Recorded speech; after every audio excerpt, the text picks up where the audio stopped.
What would be one non-negotiable for you? Well, Dakota, you check that box. I don't like not an.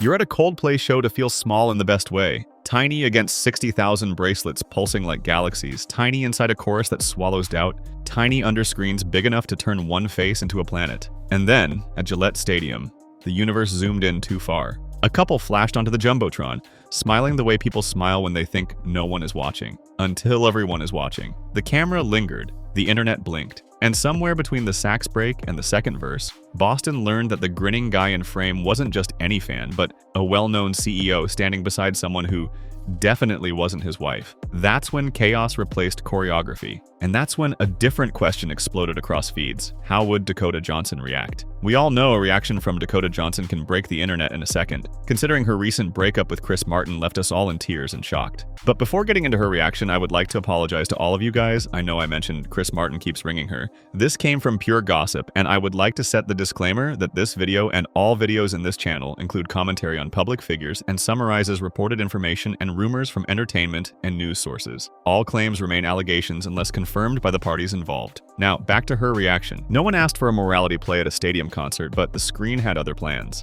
Kiss cam culture.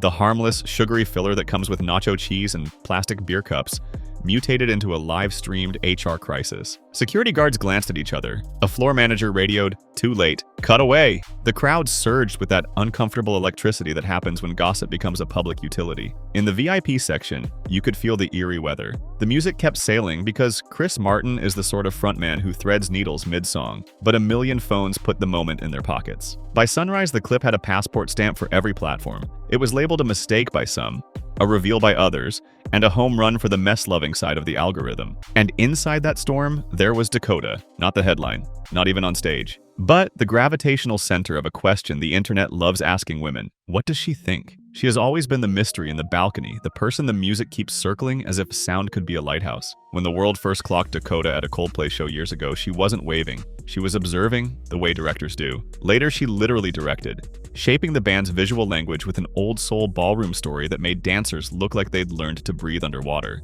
That's why this scandal felt stranger than the typical stadium slip. The screen is a character in Coldplay's mythos now.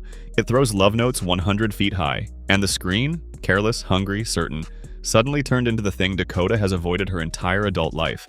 A machine demanding intimacy without consent. So what did she do? Well, these last 2 months, as the world was discussing, Andy Byron did this, his wife Megan did that, Kristen Cabot and other astronomer executives did these other things. Even Chris Martin and Coldplay themselves received some backlash for this scandal. But nobody wondered what the woman, who spent her last 8 years with Coldplay's lead voice and the man who made the not-so-innocent comment, either they're having an affair or they're just very shy, thought about all this chaotic nonsense until now. Of course, the moment refuses to move past. By the time Boston coffee shops opened, Reddit had a flowchart explaining who the CEO is, who the woman is, who the spouse is, who the board is, and what the policy probably says about fraternization at off-site events. People who had never priced an LED panel were suddenly experts in camera switching and latency buffers, asking how a private feed made it to the public wall. The video metastasized into think pieces about surveillance culture, about the ritual humiliation of public figures, about whether every stadium needs a delay button for human mess. Meanwhile, the concert itself, that shared, shimmering thing, became the background to a corporate soap opera. Dakota doesn't give you quotes when the world wants them most. That's her superpower and her shield.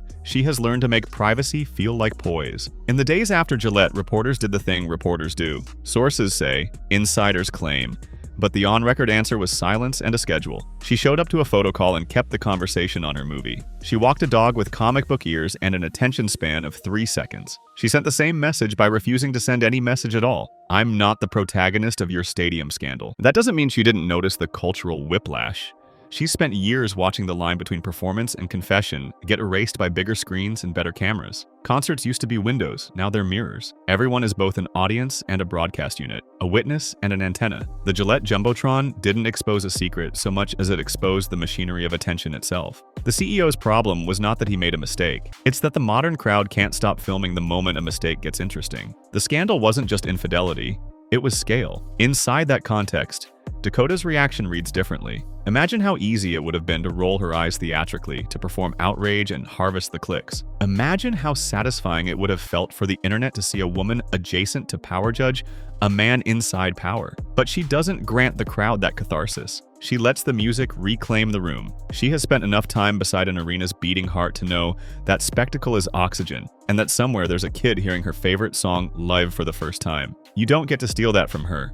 Not tonight. Not even for a perfect meme. So, it brings us to her latest interview. The interview wasn't even about her relationship.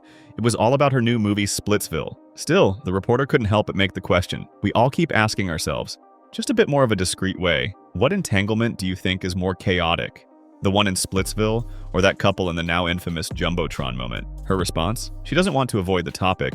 She just gently replies with a, "They all seem pretty equally chaotic," leaving a "I did see that, I don't care" expression in her face. Which entanglement do you think is actually more chaotic? The one in Splitsville or that couple in the now infamous jumbotron moment? They all seem pretty equally chaotic. The fallout inevitably took the shape of modern consequences. The CEO's company issued the classic "We take these matters seriously" statement. A board called an emergency call with lawyers who speak in paragraphs that say nothing. HR dusted off a policy no one read when it was uploaded to the internet. On LinkedIn, a motivational speaker used the clip as a sermon about integrity. On TikTok, a comedian stitched the same clip to sell a t-shirt that says, "Don't be a kiss cam casualty." The woman on the screen vanished from public view because the internet's punishment for women is to chase them into the shadows or pull them onto the stage, rarely the space between. And Chris? He did the only thing he knows how to do. He alchemized noise into music. At the next show, he paused before a song and said softly that crowds are at their best when they show each other kindness. He didn't mention names. He didn't scold. He turned a scandal into a reminder that you can be a witness without being a judge. Here's the part the algorithm can't compute. Dakota's influence on that moment isn't measured in words. It's measured in how people act around her. But gossip refuses clean endings. Commentators started building a new narrative on top of the old one. Did the jumbotron incident prove screens are out of control? Should Coldplay ditch crowd shots altogether? Is kiss cam culture quaint or corrosive? Dakota's name clung to the discourse like perfume, trailing after people who hadn't seen the show, who didn't care about the music, who only cared about the politics of watching. Opinion columns used her restraint as either a model of elegance or an example of complicity. The internet loves binary verdicts. Dakota keeps declining the test. There is another truth hovering at the edge of this story. A jumbotron is a metaphor for fame. It magnifies what it chooses and ignores what it doesn't. It can make tenderness look theatrical and poor judgment look epic.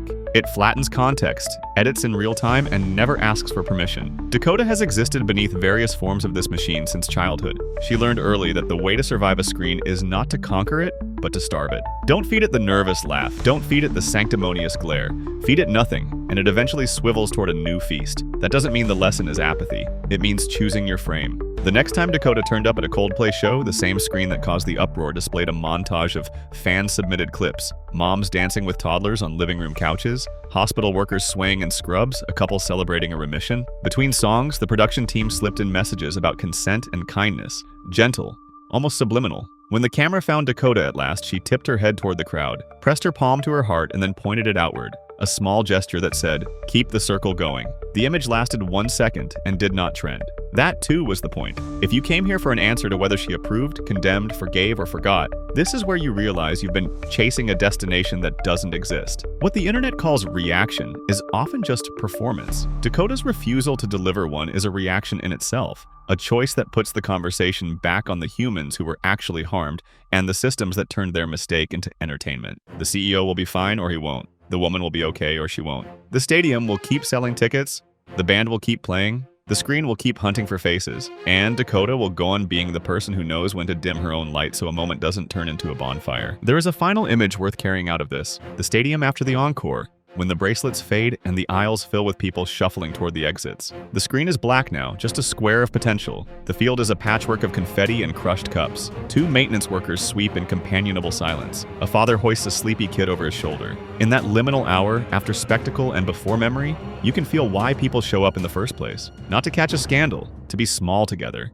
to let a song stitch their private beats into something communal for 2 hours. That's the part Dakota still believes in, and it's the part she keeps protecting. Sometimes with words, often with nothing at all. So what's the takeaway from Gillette's chaotic jumbotron? That technology will always outrun etiquette, that power will always be tempted by secrecy, that crowds will always hunger for stories, and that someone in the middle will always be asked to translate mess into meaning. This time, the translator chose to leave the sentence unfinished. Not because she had nothing to say, but because she knew the loudest thing she could offer was restraint. In a culture addicted to conclusions, that might be the most radical reaction of all. And maybe that's the real headline. Not CEO caught, not Coldplay drama, not Dakota speaks. Maybe it's this quieter sentence that doesn't trend well but lingers anyway. A woman in a stadium full of cameras remembered that her dignity is not a public utility. She let a machine do what machines do. Then she chose to be human and walked out into the night with everyone else. Bracelets dimming, the last chorus still humming under her breath.